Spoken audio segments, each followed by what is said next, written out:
refused to enter negotiations without preconditions. I've been Prime Minister on this rounds. This is my fourth term, so I've been Prime Minister now. Well, thank you. I appreciate it.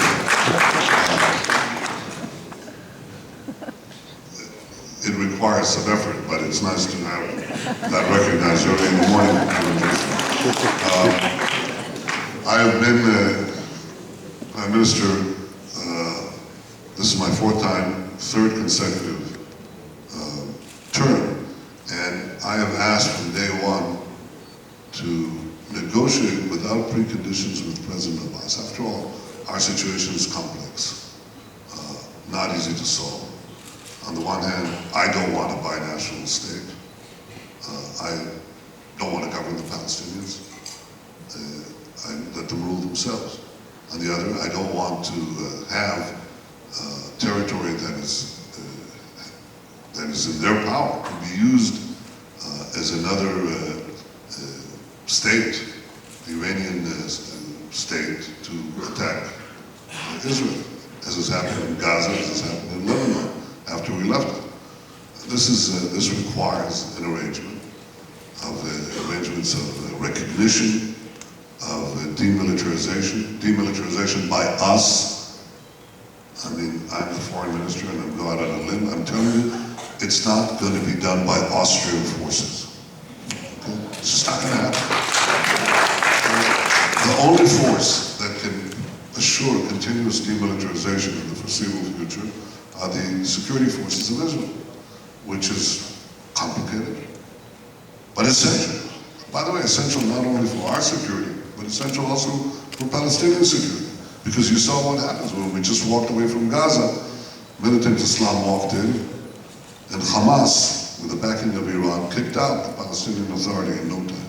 So we can't afford to let that happen. This is one of many issues that need to be negotiated. But we can't start the negotiations. In 7 years, in the last 7 years, Mr. Abbas has deigned to meet with me for less than 7 hours. Simply without me. Now, it used to be that, of course, we were accused of the lack of diplomatic progress because that's the automaticity that accompanies some of the diplomatic circles, particularly in Europe. But I think people are waking up to the fact that he won't negotiate.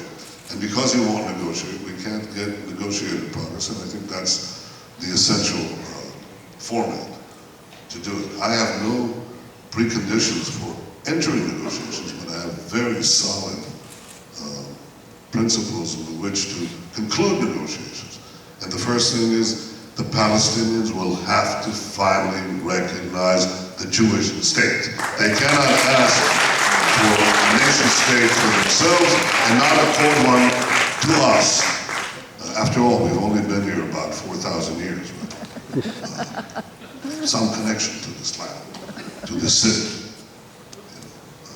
400 yards from here is David's city. In equal distance, this Temple Mount. It's named the Temple Mount because on this mount was a temple, the place where Abraham first visited. And Solomon built a temple.